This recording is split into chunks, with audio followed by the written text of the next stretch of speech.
Cebu City nideklarar og state of solid waste management emergency.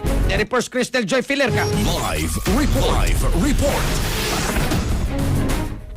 Nipagawas og Executive Order number 073 si Mayor Nestor Archival niadtong Mayo 6 nga nagdeklarar og State of Solid Waste Management Emergency sa syudad sa Sugbo. Subay niini, kinahanglan nga ang tanan households mag-segregate silang mga basura ug ang residual waste na lang ang kolektahon sa syudad nga mao'y ilabay ngadto sa landfill. Ang mga malata nga mga basura kinahanglan nga adto na usab sa matag panimay i-compost. Samtang ang mga ma-recycle mamahimong ibaligya o ihatag ngadto sa mga junk shops o sa material recovery facilities. Ang pagpatuman sa mong executive order ipaagi sa matag stage. Ang stage 1 sa pilot implementation ipatuman una sa napo ka mga barangay nga mao ang Barangay Basak San Nicolas, Barrio Luz, Carreta, Calamba, Tejero, Mabolo, Tinago, Inayawan, Lorega ug Kalunasan.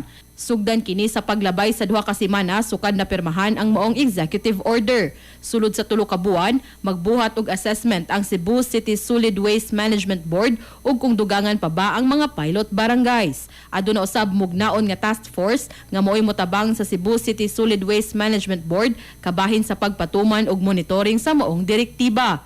Samtang nakalatid usab sa mong executive order nga kinahanglan ang matag barangay magpahigayon og information, education and communication campaign ngadto sa ilang mga konstituwente kabahin sa saktong paglabay sa ilang mga basura.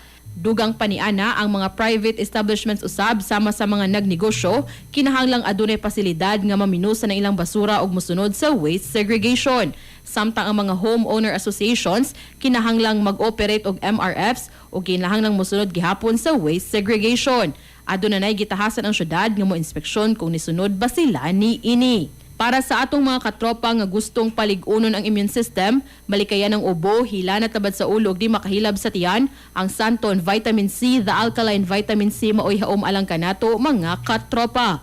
Alang sa nagkayusang Pilipino para sa Pilipinas, kininyong katropa Crystal Joy Filerka, XFM News. XFM report.